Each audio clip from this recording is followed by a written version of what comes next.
Hey guys, happy Thursday.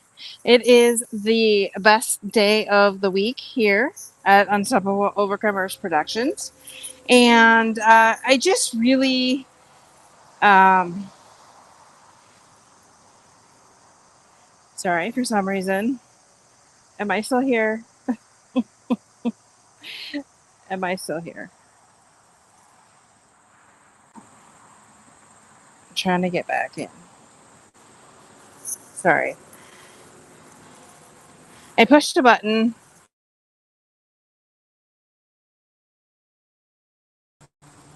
Sorry, guys. I pushed a button and things happened. So I apologize. Um, this is never. I'm on my phone, and usually I never do this on my phone. Well, that's not true. Uh, anyways, I do this on my phone, and relationships. Yes, I don't know about you, but when there is a lesson to be learned, the tests keep coming, right? And this week, the tests have been coming fast and furious.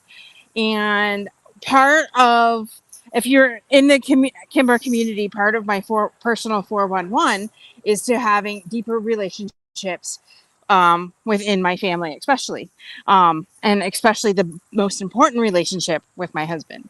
And so I had said I wanted to create an environment where, it could be open and loving and kind and generous and, um, deep and rich. And I, in my mind, had thought it'd be going one way, and in reality, hit another way. And I'm finding that in all my relationships, including the relationship with myself. I find that I have grace for everybody else, except for myself at times, and especially with the ones that I love the most.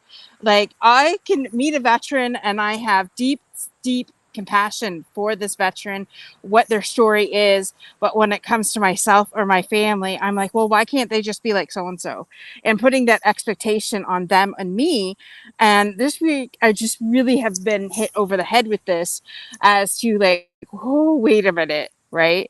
And I think we do it especially to our spouses and our parents because we know that it's unconditional love and they'll always be there for us.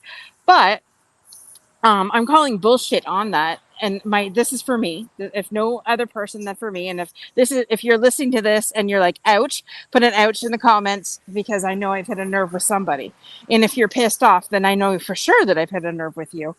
But we should have deep compassion for our family, our spouses, and ourselves especially, and we don't. I know that I have at times, um, you know, ex- that has happened in my life at times. And this week, I'm really digging into this and thinking, why is that, and how can I change that around?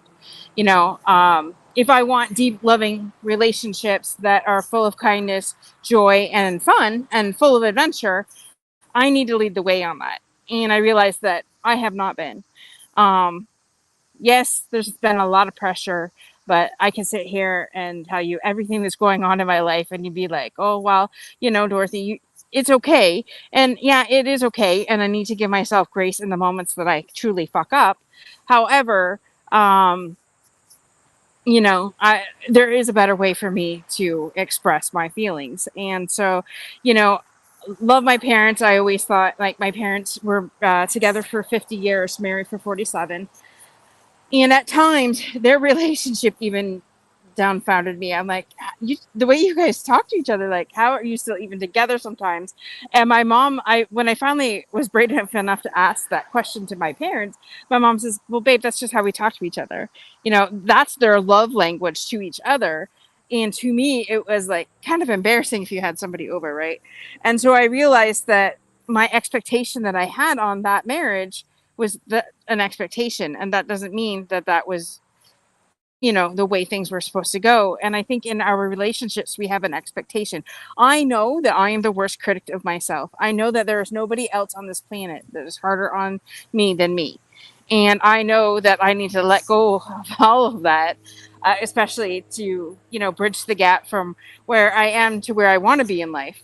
And so just this really really this week I've been hitting over the head, like, how can I change that? What are the thoughts that I have within these relationships? And how can I change it for the better? Because I do really want amazing, deep, rich relationships where there is love and kindness. And so showing up as that, and that doesn't mean that we're not going to get frustrated sometimes. And that doesn't mean that we're going to be angry. And that doesn't mean that all these things are going to come up. But what it means is you don't give up on that relationship, right? And so if you are committed to even changing yourself 1% each day, like in the Atomic Habits book, great book by James, I forget James's last name, forgive me, but look it up on Amazon. It's a great book. Read it I don't know how many times. But just keeping that as a reminder that wait a minute, right? If we keep changing ourselves 1% each day, we're never going to reach perfection, but we can sure be closer to having what we want by being who we truly want to be, right? And so if you're finding that in your week this week where you're like, man, I did not handle that situation at all the way I should have handled it, put that was me in the comments or your hand up, or just say, yeah, and really take a deep look at where you can improve on that. For me, like, I've been really digging into Kathleen Cameron, and awareness is everything. So as soon as you're aware of it, you can change it. But if you're not aware of it, then you can't change it. So my challenge to you this week is, where are the areas in your life that you want the greatest improvement? Really dig in and ask yourself, what is the belief that you have around that? And then what is it that you could do to change that belief? You know, and trust me, guys, I'm doing this right alongside you. I'm actually doing it in the moment. I'm training myself that when I see it, to ask myself those questions right away and really dig into it. Because, I mean, like, I was 43 when I got married. I'm 48 now. And so I waited a long time for this guy. And I really deeply love and appreciate my husband. And when you get older, when you get married, when you're older, you both have your quirks and you just have to work on those, right? And so the one thing I learned in the 47 years of my parents' marriage is you never give up on each other. And so, even in my dad's last days, you could tell the love he had for his family. And so if that's the legacy that we live and we keep out within our family, then that's one hell of a great legacy, in my opinion.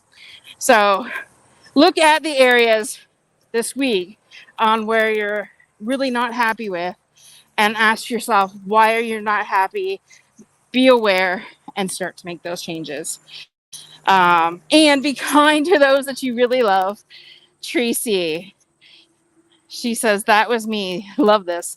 Self-love is a journey, and we need to be okay one step at a time. Powerful challenge. You're welcome, Tracy. And trust me, I speak of this and I'm like, no, I don't want to do this live. And God's like, do it, do it, do it. And I'm just like, okay, because I'm no stranger to being vulnerable with you guys. So anyways, go check out our YouTube channels. There's tons more messages like this. And don't forget, tonight we have a Journey in Boots with Greg Bicknell. Greg is where the catalyst for me being an ally with the veteran and first responder space. So definitely join us right wherever you're watching this from tonight at 7 p.m. Eastern Standard Time.